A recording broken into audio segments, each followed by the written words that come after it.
Πάνω από το θέατρο υπήρχε μία συνοικία της εμπορικής αγοράς της Λάρισσας. Το ξέραμε ότι υπάρχει από τότε που ήμασταν πολύ μικρά παιδιά. Ήταν ακριβώς στο κέντρο και στα σπλάχνα της πόλης, κάτω από τους δρόμους που περπατούσαμε. Δεν περιμένεις μια Ρέμο να αποκαλυφθεί στα χρόνια σου το θέατρο. Είναι υπόθεση μελλοντικών γενεών. Και περνούσαν τα χρόνια χωρίς να μπορεί να γίνει τίποτα. Πώς άραγε έγινε αυτό το θαύμα με το Αρχαίο Θέατρο της Λάρισσας? Η αείμνηστη Μελίνα Μερκούρη είχε εκνευριστεί πολύ άσχημα και διέταξε αμέσως να δοθεί η ανάλογη πίστοση για την απαλωτρίωση του ακινήτου.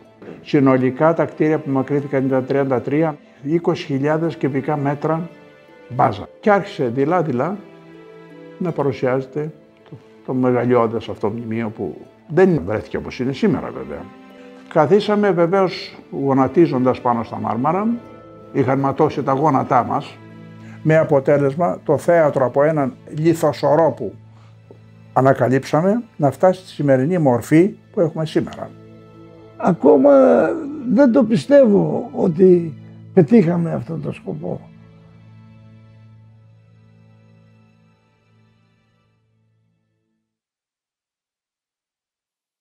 Γράφεις με τα ποδάρια πάνω και όχι κάτω. Γι' αυτό σακάτες όλο ένα βγάζεις τους ήρωες. Και τα σκισμένα του τα ρούχα κουρέλια από τις τραγωδίες του να τα θες. Γι' αυτό λοιπόν όλο ζητιάνος μου σκαρώνεις. Όμως στα γόνατά σου πέφτω Ευρυπίδη, δώσ' μου ένα κουρέλι από το παλιό σου δράμα. Γιατί πρέπει μπρος στο χώρο μεγάλες ρητορίες να κάμω. Και σωστά άμα δεν μιλήσω, το δίχως άλλο θα με θανατώσουν.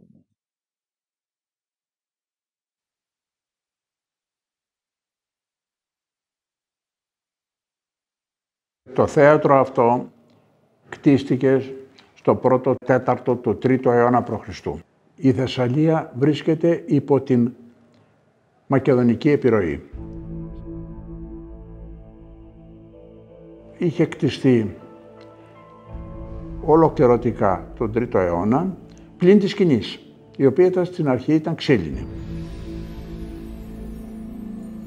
Από το 2ο αιώνα, από τις αρχές του 2ου αιώνα π.Χ., που ανασυγκροτήθηκε το περίφημο ομόσπονδο κράτος των Θεσσαλικών πόλεων κρατών, και όχι μόνο, χρησιμοποιούνταν το θέατρο και ως υπαίθριο κοινοβούλιο, ως βουλευτήριο. Οι πόλεις κράτη που περιστοίχιζαν τη Λάρισα ήταν ουσιαστικά υποτελείς στο ανώτατο διοικητικό συμβούλιο του κοινού των Θεσσαλών. Ήταν με απλές κουβέντες μια Θεσσαλική κοινοπολιτεία. Ήταν οι πόλεις της Θεσσαλίας οι οποίες ένωσαν τη δύναμή τους και μέσα από έναν δημοκρατικότατο θεσμό που κυρίως δραστηριοποιούνταν μέσα στο αρχαίο θέατρο με τις δημοκρατικές και ανοιχτές συζητήσεις που όλοι γνωρίζουμε από την αρχαιότητα, διαμόρφωναν σε ένα πολύ δημοκρατικό επίπεδο τις δραστηριότητες που έπρεπε να κάνουν εκείνη την εποχή. Στα μέσα του 2ου αιώνα π.Χ. κτίστηκε η λίθινη σκηνή του θεάτρου μαζί με το προσκήνιο. Το 14 με 31 μετά Χριστόν είναι η τρίτη φάση του μνημείου, μεταμορφώθηκε σε αρένα για μονομαχικούς αγώνες. Όμως όταν αποφασίστηκε να γίνουν και θηριομαχίες, δεν επαρκούσε το εύρος της ορχήστρας και αναγκάστηκαν να αποξυλώσουν τις 3 πρώτες σειρές των εδωλίων. Τα εδόλια τοποθετήθηκαν εδώ, από κάτω, κάτω από την 4η σειρά, και από πάνω από την 4η σειρά τοποθετήθηκαν αυτά εδώ, τα στιθέα, τα οποία ήταν με τόρμους από πάνω, με πασάλους και δίχτυα για να προστατεύουν τους πολίτες από την ενδεχόμενη επίθεση των ζώων.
Οι επιγραφές ξεπερνούν τις 1500, εκ των οποίων οι σημαντικότερες είναι γραμμένες πάνω στις κατώτερες σειρές των εδωλίων.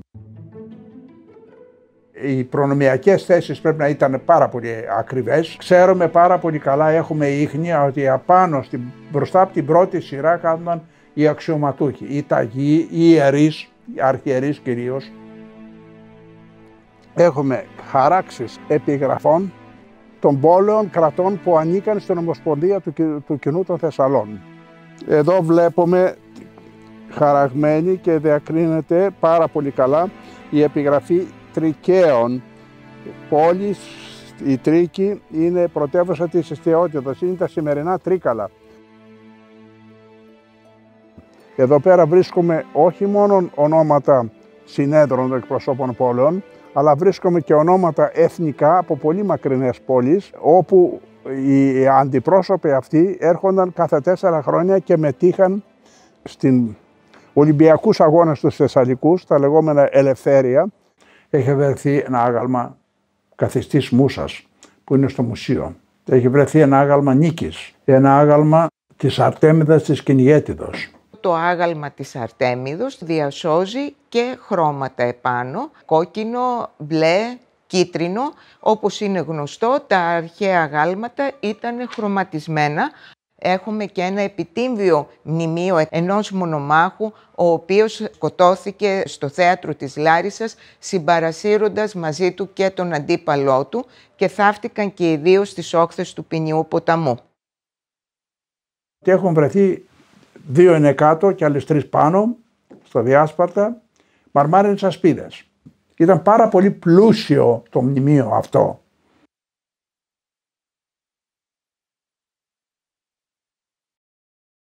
Το ξέραμε ότι υπάρχει από τότε που ήμασταν πολύ μικρά παιδιά. Όμως δεν το βλέπαμε ποτέ. Οι γονείς μας ήξεραν ότι υπάρχει αρχαίο θέατρο εκεί. Εμείς στο δημοτικό ανεβαίναμε στο Φρούριο συνέχεια και αργότερα σαν γυμνασιόπαιδα κάναμε τα πρώτα μας ραντεβού εκεί.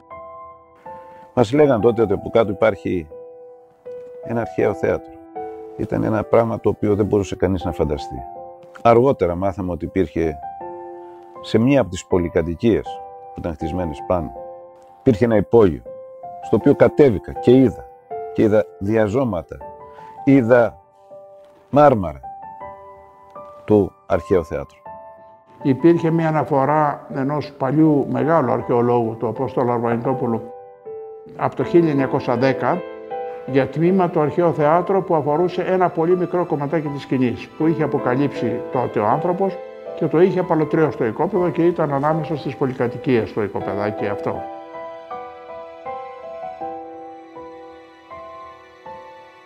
Ένα σκάμα γύρω στα 5 τετραγωνικά, το οποίο ήταν μονίμως γεμάτο σκουπίδια, από χαρτιά, από χαρτόνια και διάφορα άλλα πράγματα. Και μέσα από τα σκουπίδια έβγαινε μια μικρή ταμπελίτσα, η οποία έλεγε «Σκηνή αρχαίου θεάτρου». Πάντοτε ήταν, όταν πήγαινα για ύπνο, το έβλεπα στον ύπνο μου. Πάνω από το θέατρο υπήρχε μία συνοικία της εμπορικής αγοράς της Λάρισσας. Υπήρχαν 2 πενταόροφες πολυκατοικίες. Υπήρχαν πάρα πολλές οικοδομές, 3όροφες, που ήταν κατοικίες και τα ισόγεια καταστήματά τους. Υπήρχε το παλιό επισκοπικό μέγαρο, υπήρχε το ρολόι της πόλης και κυρίως ο δρόμος του οδού Παπαναστασίου, το κομμάτι που περνούσε πάνω από το θέατρο. Πρόκειται για ένα μνημείο που η πόλη το αγκάλιασε έστω και θαμμένο από την πρώτη στιγμή. Και νομίζω πως εδώ έπαιξε πάρα πολύ σημαντικό ρόλο το γεγονός ότι το αρχαίο θέατρό μας ήταν ακριβώς στο κέντρο και στα σπλάχνα της πόλης, κάτω από τους δρόμους που περπατούσαμε. Έρχεται ένας κύριος και μου λέει, έχω ένα οικόπεδο στην ανηφόρα της Βασιλής της Σοφίας και θέλω να χτίσω μια πολυκατοικία. Αμέσως το μυαλό μου άρχισε να φωτίζει. Λέω, τώρα είναι ευκαιρία να δούμε τι γίνεται. Φώναξα εγώ 2 εργάτες στο καθαρό οικόπεδο να κάνουν μια τρύπα στο έδαφος να σκάψουν μία τρύπα, μήπως βρω από κάτω αυτό που ήλπιζα ότι θα είναι. Και πράγματι στους 50 πόντους περίπου χτύπησε πάνω σε μάρμαρο η αξίνα, που μαρτυρούσε ότι είναι ζωντανό το θέατρο από κάτω. Υπάρχει το θέατρο από κάτω. Από τη στιγμή που κατάλαβε ότι αυτά που είναι καθίσματα, εδόλια του αρχαίου θέατρου, αμέσως σταμάτησε να εξκαφεί. Ειδοποίησε την αρμόδια αρχαιολογική υπηρεσία που είχε έδρα στον Βόλο τότε. Ο μετέπειτα καθηγητής Γιώργος Χομουζιάδης έκανε την ανασκαφή, αποκάλυψε αρκετές σειρές εδολίων. Οπωσδήποτε ο ιδιοκτήτης δυσαρεστήθηκε και μου λέει τι κάνεις, πήγαινε να ξαναπάρεις την άδεια κλπ. Του λέω αυτό είναι αδύνατο διότι από κάτω είναι το θέατρο. Δεν μπορούμε να την πάρουμε την άδεια. Λέει θα σου δείξω εγώ αν μπορούμε. Κάλεσε τον τότε επιθεωρητή της αρχαιολογικής υπηρεσίας, τον Σπύρο Μαρινάτο, και ήρθε στην Λάρισα μαζί με τον αδερφό του Παπαδόπουλου. Και απεφάνθη ο κύριος Μαρινάτος ότι θα μπορούσε να πάρει μια άδεια για διόροφη οικοδομή και να χτίσει, αλλά να προσέξει να μην χαλάσει από τη θεμελίωση τα ειδωλία του θέατρου. Ο Μαρινάτος έγραψε ένα γράμμα στην Ελευθερία ότι επειδή δεν υπάρχουν τα κεφάλαια να αποζημιώσουν το οικόπεδο εκεί, τα οικόπεδα τα υπόλοιπα για να αποκατασταθεί το θέατρο, καλό είναι να το σκεπάσουμε και να ενδιαφερθούν γι' αυτό οι επόμενες γενναίες. Σε αυτό το γράμμα του κυρίου Μαρινάτου απέντησα εγώ αμέσως στην Ελευθερία και έγραψα ότι αυτή τη στιγμή είναι ευκαιρία να αποζημιώσουμε αυτά που υπάρχουν τα οικόπεδα και δεν είναι τόσο μεγάλα τα ποσά. Επισκέφθηκα τον Μαρινάτο στο γραφείο του και του είπα τι μέλη γενέστε. Και μου είπε ότι μην περιμένεις νεαρέ μου, ήμουν πολύ νέος τότε, μην περιμένεις νεαρέ μου να αποκαλυφθείς τα χρόνια σου το θέατρο. Και περνούσαν τα χρόνια χωρίς να μπορεί να γίνει τίποτα.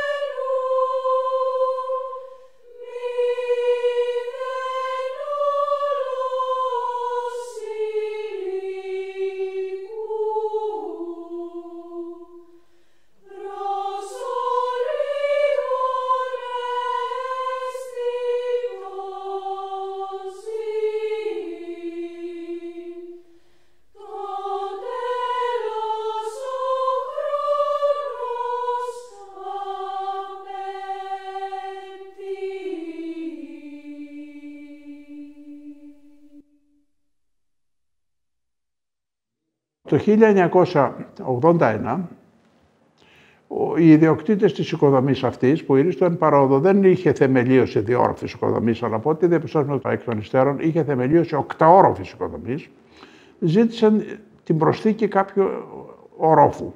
Είχα πάει τότε στο γραφείο της Υπουργού Πολιτισμού, η αείμνηστη Μελίνα Μερκούρη, είχε εκνευριστεί πολύ άσχημα και διέταξε αμέσως, παρόλα τα πενιχρά οικονομικά μέσα που διέθετε, να δοθεί η ανάλογη πίστοση για την απαλωτρίωση του ακινήτου. Απαλωτριώθηκε πάρα πολύ σύντομα και το καταδάφισε το 1981.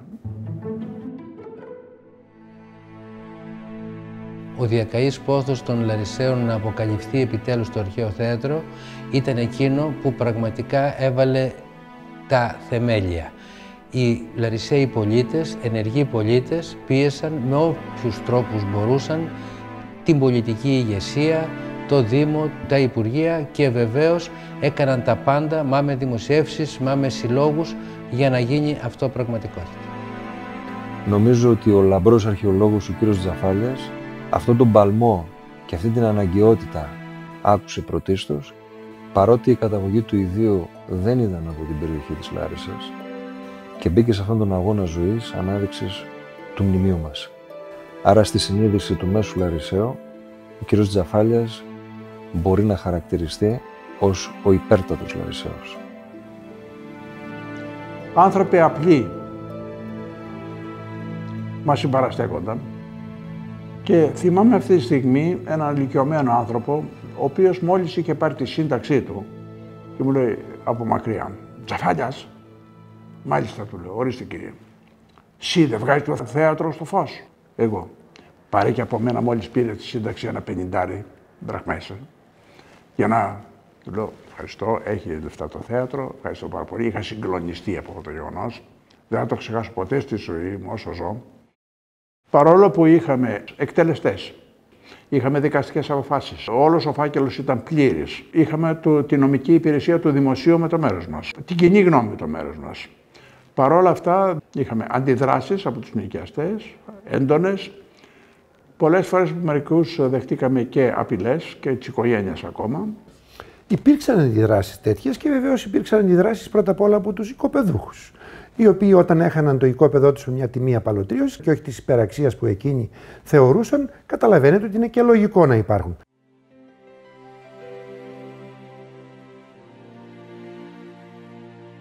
Συνολικά τα κτίρια που μακρύθηκαν ήταν 33, ανάμεσα στα οποία ήταν το ρολόι της πόλης που ήταν το έμβλημα της Λάρισσας. Απομακρύνθηκαν πάνω από 20.000 κυβικά μέτρα μπάζα. Μετά τις πρώτες κατεδαφίσεις άρχισαν άμεσα οι ανασκαφές οι δικές μας. Να ξυλώσουμε τα θεμέλια, γιατί η κατεδάφιση έφτανε μέχρι την πλάκα του ισογείου των οικοδομών, να ξυλώσουμε τις πλάκες των ισογείων και τη θεμελιώση των οικοδομών.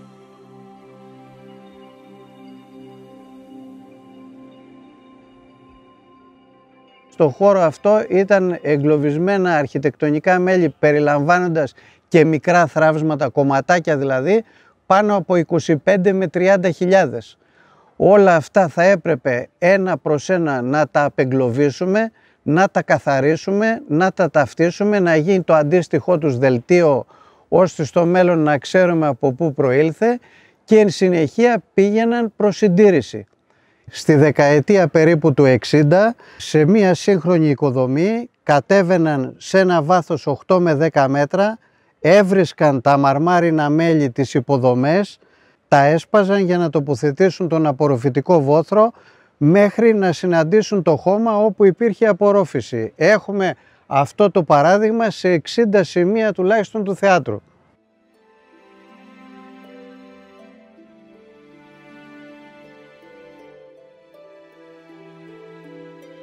Και άρχισε δειλά-δειλά να παρουσιάζεται το μεγαλειώδες αυτό μνημείο που δεν είναι τα βρέθηκε όπως είναι σήμερα βέβαια.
Αυτό που βλέπουμε σήμερα στο Αρχαίο Θέατρο Λάρισσας δημιουργήθηκε με πάρα πολύ κόπο μέσα στις τελευταίες δεκαετίες.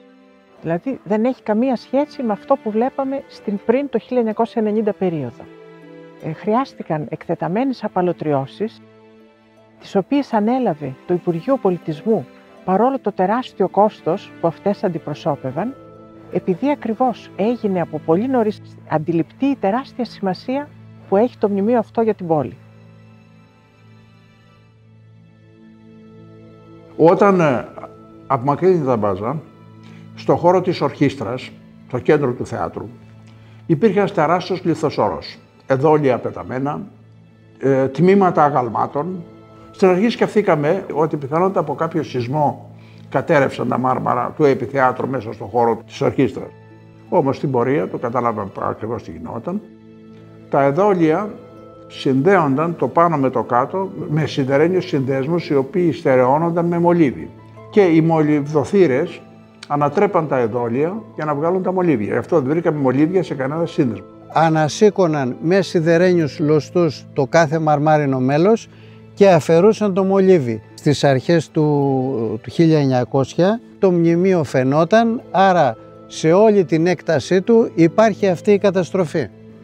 Αυτός ήταν ο λόγος που τα εδόλια, καθώς κατακριμνίζονταν από τις ψηλότερες κερκίδες προς τα κάτω, σπάζαν τα μέτωπα. Τα περισσότερα είναι σπασμένα ή συγκολλημένα, θα τα δείτε σήμερα.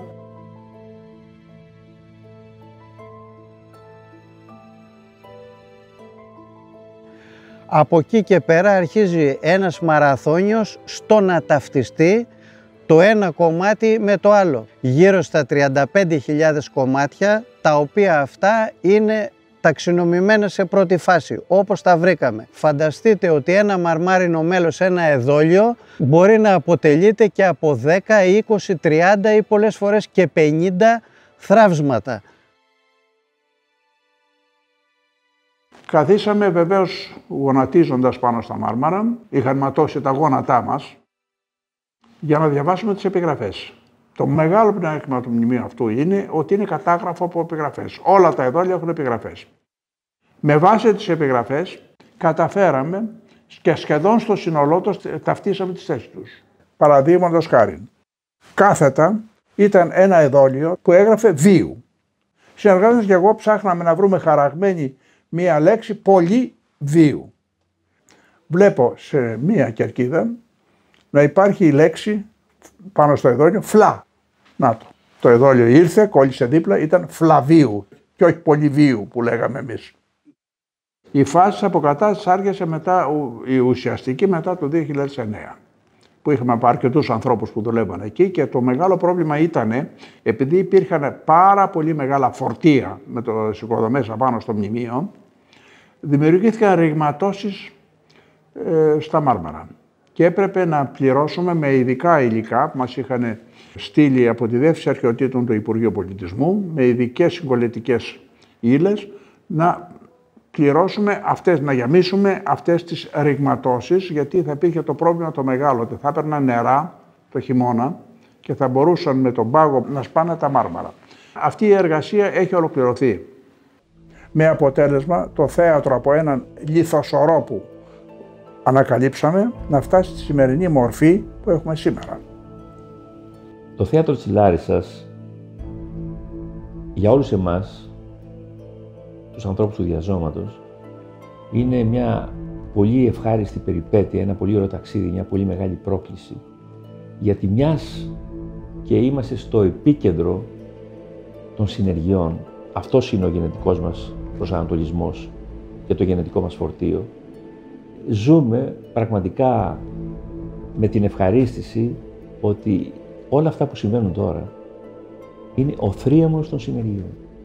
Όλοι οι φορείς και οι πολίτες, όχι μόνο της Λάρισσας, αλλά και όλης της χώρας και έξω από τη χώρα, γιατί έχουμε και χορηγούς από την Αμερική, έχουν στρατευτεί σε ένα πολύ μεγάλο σκοπό, στην προστασία και την ανάδειξη αυτού του κορυφαίου μνημείου. Και λομές εγγύλα, πεφανθήλα βοησάμα, γλακτίναν σε δείτε πόθος, αμφιπότατάι, γλακτίναν σε δείτε πόθος, αμφιπόταται, ταν κάλαν, αγάρ καταγωγήσα ούτα, επτό εσίδοησαν, εγώ δε χαίρω,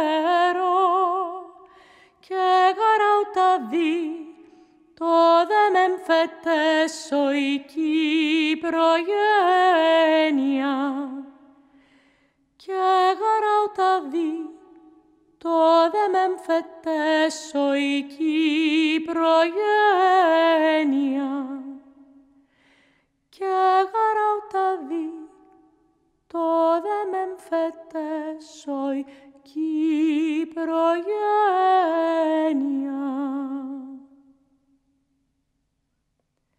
Κι έλομαι σε γογγύλα.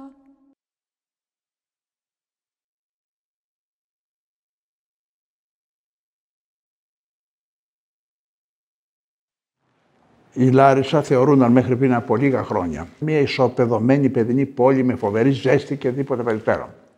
Η οποία γνώρισε μια ραγδαία ανάπτυξη τη δεκαετία του 80 και του 90, που δυστυχώς όμως δεν έγινε με κάποιο κεντρικό σχεδιασμό. Ως εκ τούτου βλέπω μια βιασύνη, βλέπω μια, ας μου επιτραπεί, τσαπατσουλιά, η οποία επιδρά σίγουρα και στην ενέργεια και στην καθημερινότητα των ανθρώπων της. Όλες οι μεγάλες επαρχιακές πόλεις μεταπολεμικά ήταν απομίμηση της Αθήνας. Με μόνη διαφορά ότι στην Αθήνα υπάρχει και κάτι να το συμπληρώσει, υπάρχει ας πούμε η Ακρόπολη, υπάρχει το κέντρο, υπάρχει η παλιά πόλη και όλα αυτά, ενώ σε αυτές τις επαρχιακές πόλεις τα κέντρα καταστρέφονται πολύ πιο γρήγορα, πολύ πιο άμεσα και στη θέση τους ξεφυτρώνουν πολυκατοικίες και μόνο πολυκατοικίες. Εννοείται ότι το Αρχαίο Θέατρο επηρέασε την απόφασή μας να έρθουμε και να συνεργαστούμε σε αυτή τη συγκεκριμένη τοποθεσία. Μας έδωσε ένα ανοιχτό πεδίο, να μην υπάρχουν μπροστά μας πολυκατοικίες. Το πρώτο Αρχαίο Θέατρο της Λάρισσας σήμερα μπορούμε να πούμε ότι είναι η ταυτότητα της πόλης. Απέκτησε η πόλη επιτέλους μία ταυτότητα. Παρόλο που έχει μια ιστορία κοντά στα 8-9 χρόνια, δεν είχε ταυτότητα. Από εκεί που είχαμε μία πόλη, στην οποία όταν πηγαίναμε αλλού, το μόνο το οποίο είχαμε να περηφανηθούμε ήταν η ποδοσφαιρική μας ομάδα και ίσως ο κάμπος μας, ξαφνικά έχουμε και ένα κόσμημα το οποίο βρίσκεται στο κέντρο της πόλης. Και αισθανόμαστε περήφανοι γι' αυτό. Έχει τελικά αλλάξει και την νοοτροπία των κατοίκων. Και αυτό είναι, πιστεύω, το πιο σημαντικό σε αυτή την ιστορία. Υπάρχει μια ενέργεια, την οποία τη βλέπεις καθημερινά. Ο χώρος αυτός, ο οποίος ήταν ένας σκοτεινός χώρος για τη Λάρισα, ξαφνικά φωτίστηκε, απέκτησε φως. Η περιοχή αυτή ήταν έντονα υποβαθμισμένη. Τώρα βλέπεις να κυκλοφορούν ηλικιωμένοι άνθρωποι, μητέρες με μικρά παιδιά και νέος και νέες πάνω στα νιάτα τους να κάθονται στον αυλόγερο αυτών της περίφραξης. Δεν ήταν μόνο ένα μνημείο για να γίνονται παραστάσεις κάθε Μάρτιο ή Απρίλιο και τελείωνε. Ήταν ταυτόσιμο με την αρχαία αγορά όπου κυκλοφορούσαν οι ελεύθεροι πολίτες και ήταν και χώρος περιπάτου για τους αρχαίους Λαρισαίους, όπως είναι και σήμερα. Το θέατρο της Λάρισσας αποτελεί μοναδικό παράδειγμα αρχαίου θεάτρου ενταγμένου μέσα στον πολεοδομικό ιστό μιας σύγχρονης πόλης. Ως εκ τούτου, αποτελεί σημαντικό πόλο εκπαίδευσης για τους μαθητές της πόλης, ήδη από την νηπιακή τους ηλικία, με ξεναγήσεις και εκπαιδευτικά προγράμματα που οργανώνει η Εφορία Αρχαιοτήτων. Ας μην ξεχνάμε ότι στην αρχαιότητα ένας από τους ρόλους του θεάτρου ήταν η εκπαίδευση των πολιτών και όχι μόνο η ψυχαγωγία. Ένα πολιτιστικό στοιχείο αυτής της δυναμικής, του μεγέθους και της φήμης του Αρχαίου Θεάτρου της Λάρισσας δημιουργεί σίγουρα από μόνο του υπεραξία. Πέραν αυτού όμως, θα πρέπει να λάβουμε υπόψη ότι όλοι οι αρχαιολογικοί και πολιτιστικοί προορισμοί λειτουργούν ως πολλαπλασιαστές. Είναι το brand, είναι οι οικονομίες κλίμακους οι οποίες διαμορφώνονται μέσα από την αύξηση της επισκεψιμότητος, Αυτό από μόνο του λοιπόν αποτελεί έναν βασικό καταλήτη για την ανάπτυξη της οικονομίας.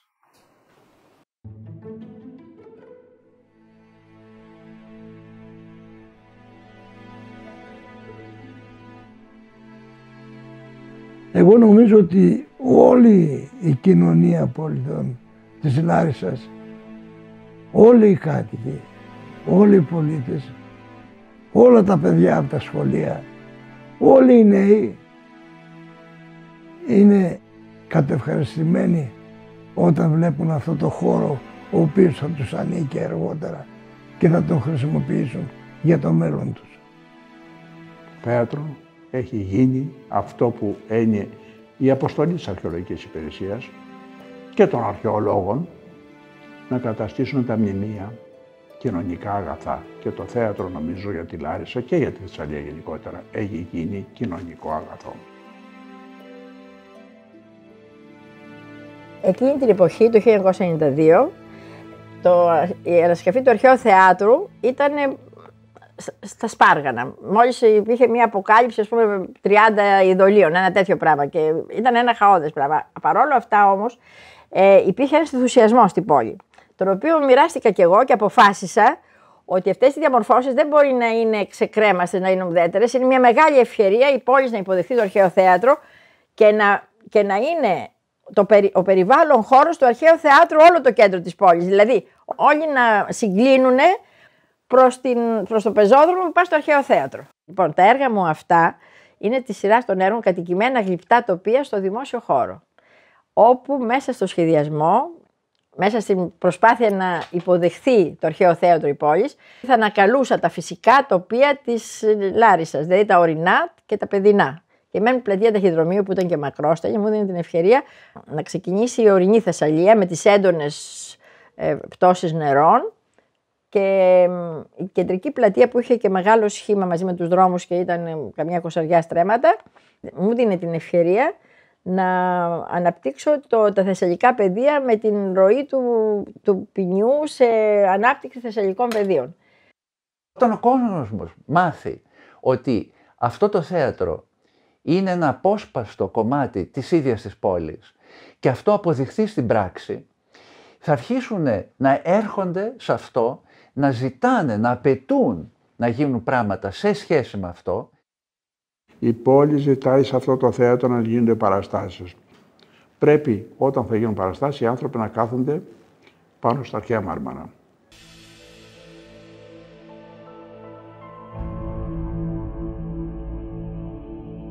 Το θέατρό μας, και για μένα προσωπικά, αλλά νομίζω και πως μπορώ να εκφράσω και την πλειοψηφία των Λαρισαίων, δεν είναι απλά ένα μνημείο.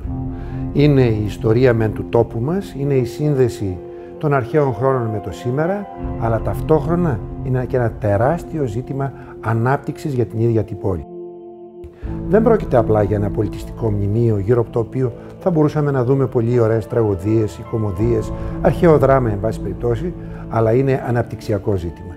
Είναι το μόνο θέατρο στα Βαλκάνια τα οποία βρίσκεται στο κέντρο, μέσα στον οργανωμένο ιστό μιας πόλης. Οι δυνατότητες του και η επίδρασή του στο περιβάλλον της πόλης, αλλά και στην ευρύτερη περιοχή είναι τεράστια, γι' αυτό ακριβώς και έγινε και το πόσιμο της πόλης. Για μας αυτό το αρχαίο θέατρο είναι ανάσα ελπίδας. Είναι η επανεκκίνηση του πολιτισμού και της πολιτιστικής ζωής στην περιοχή. Πρέπει να κρατάμε άσβεστη τη φωτιά της μνήμης και όχι να κλαίμε πάνω στις τάχτες της. Για να το πετύχουμε αυτό, πρέπει να κάνουμε λειτουργικό το αρχαίο θέατρο. Γι' αυτό και εμείς, βλέποντας τη μεγάλη του χρησιμότητα στην επιστήμη, στον πολιτισμό, στην τοπική κοινωνία, χρηματοδοτούμε την αναστήλωση του θεάτρου μας.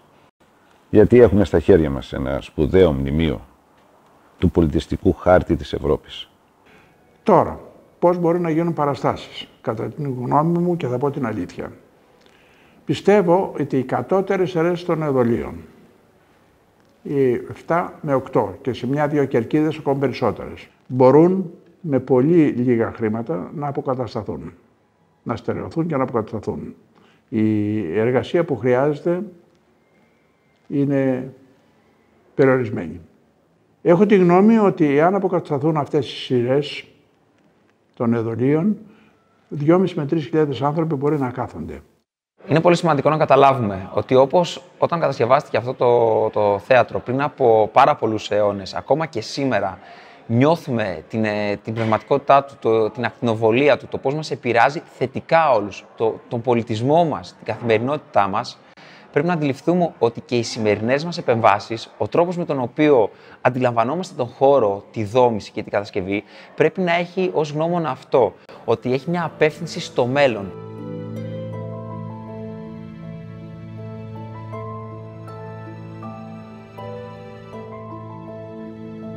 Στηριζόμενοι στο χθες, οργανώνουμε το σήμερα και οραματιζόμαστε το αύριο. Προσπαθούμε να ζήσουμε καλύτερα σήμερα και να οργανώσουμε το μέλλον με βάση τις αξίες του παρελθόντος που μας υπαγορεύουν τα ίδια τα μνημεία.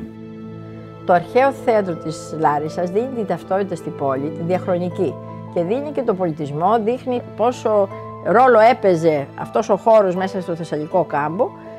Ήταν ένας πυκνοτής του πολιτισμού του Θεσσαλικού τοπίου, το ευρύτερο.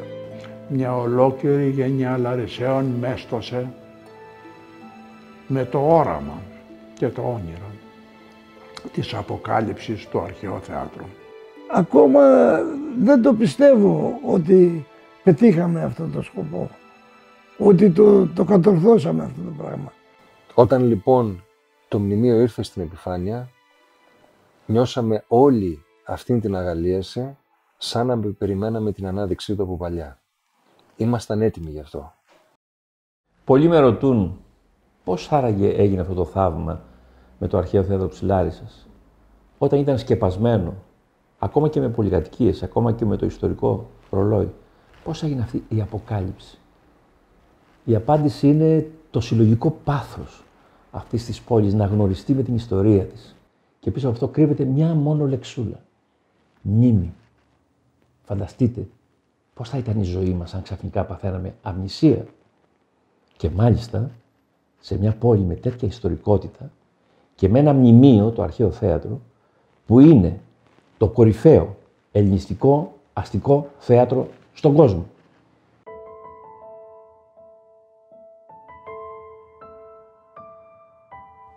Το ζουν, έχουμε καλύτερο θέατρο εμείς, το ωραιότερο θέατρο, το μεγαλοπρεπέστερο θέατρο. Είναι περήφανοι για αυτό που ήταν και στην αρχαιότητα. Στην αρχαιότητα κάθε πόλη ήταν περήφανη για ένα από τα δημόσια κτίρια της. Είτε ήταν τύχη, είτε ήταν Ακρόπολη των Αθηνών. Εδώ οι αρχαίοι Λαρισαίοι ήταν περήφανοι για το θέατρό τους. Ήρθε η ώρα για αυτούς τους ανθρώπους που με βρίσκουν στον δρόμο και μου λένε πότε θα γίνουν παραστάσεις, να δω μία παράσταση πριν εγκαταλείψω τούτο μάτιο κόσμο. Λέω, αυτό που είπα πρωτήτερα, μπορούν να γίνουν παραστάσεις. Απλώς οι αρμόδιοι της πολιτείας να σκεφτούν ότι με κάποια λίγα χρήματα μπορούν να χρησιμοποιηθούν ορισμένα τμήματα του θεάτρου για να γίνουν υψηλού επίπεδου παραστάσεις, όπως είχαμε την τιμή και τη χαρά χθες να ακούσουμε την κυρία Φωτωνοπούλου.